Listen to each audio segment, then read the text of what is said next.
The U.S. Treasury Department has imposed sanctions on shipping companies that transported equipment from China to Russia for Novatek's liquefied natural gas projects. In particular, the list includes a company from Singapore and vessels owned by it. They were built in 2016 specifically for the delivery of Chinese-made modular structures for Novatek's projects via the Northern Sea Road. A shipping company from Hong Kong also fell under the sanctions. As explained in the U.S. Treasury, it carried out shipments related to the construction of infrastructure in the Arctic zone of Russia. This includes the Arctic LNG-2 natural gas production project. There's an executive order that the president signed that gives Treasury the power to sanction foreign banks in China or other places that are facilitating the flow of military goods to Russia.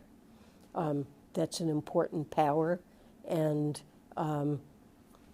it's one that we would be prepared to use if necessary. The United States has imposed sanctions on more than a dozen companies in China and Hong Kong for supporting Russia's war against Ukraine. Washington took this decision after numerous warnings from Beijing about the need to stop supplying Russia with dual-use goods. Thus, the restrictions affected Chinese companies responsible for the development and supply of dual-use aerospace, production and technological equipment to the Russian Federation.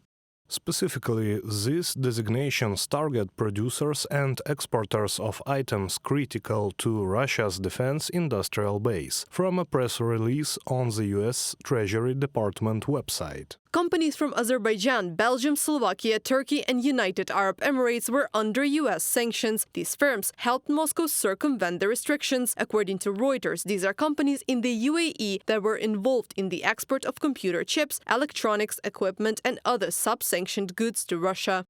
Abu Dhabi had a clear and robust process in place to deal with sanctioned entities. We remain in close dialogue with our international partners, including the US and EU, concerning the ongoing conflict in Ukraine and its implications for the global economy, from a Reuters publication quoting a UAE spokesman. Despite assurances from the UAE authorities, the United States has taken action against individuals and companies that supply sub-sanctioned goods to support the Russian military-industrial complex. According to Reuters, more firms from the United Arab Emirates are likely to fall under restrictions in the near future. Reported by Anastasia Tarnavska, Christina Dombrovska, UATV News.